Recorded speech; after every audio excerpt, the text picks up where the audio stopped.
In January 2026, 3.5 million pages of once classified files were suddenly made public.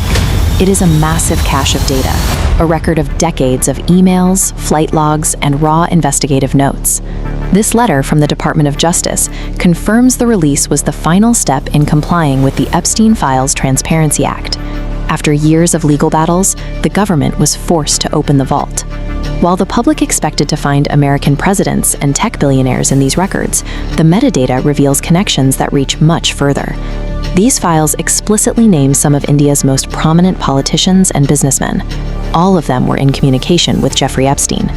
He is a convicted sex offender, but these documents show how he positioned himself at the center of a global access network. This document dump isn't a standard criminal disclosure. It is a look into an international power network, raising questions about how India's elite ended up in Epstein's inner circle. Epstein's primary currency was access. He operated as a broker, trading introductions to some of the world's most heavily guarded and influential people. Between 2017 and 2019, Indian billionaire Anil Ambani was in regular contact with him. Their emails show Ambani seeking a backdoor channel to Donald Trump's administration. He specifically asked Epstein to help facilitate meetings with White House chief strategist Steve Bannon and Jared Kushner. Epstein essentially replied that both men were too busy to meet at that time. These interactions show a convicted sex offender being utilized as an unofficial diplomatic gateway between a major Indian industrialist and the highest levels of the US government. Ambani wasn't the only high-profile name in the inbox. The records also show multiple exchanges with Union Minister Hardeep Singh Puri. In 2014, while Puri was a retired diplomat, Epstein acted as a matchmaker, introducing him to LinkedIn co-founder Reid Hoffman and describing Puri as the man in India for networking. Puri has since addressed these emails, stating he met Epstein only a few times through a think tank delegation.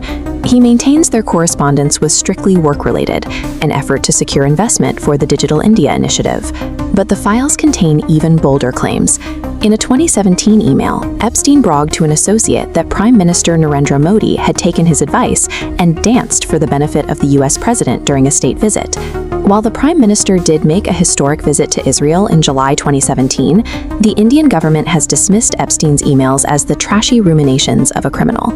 These Indian names appear alongside a global list that includes Elon Musk, Donald Trump, and Prince Andrew. These connections link New Delhi and New York to London and Silicon Valley. While these specific networking efforts aren't explicitly criminal, they show how deeply Epstein had infiltrated the world of legitimate global politics.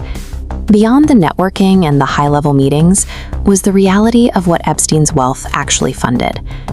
The government's attempt at transparency has faced severe criticism.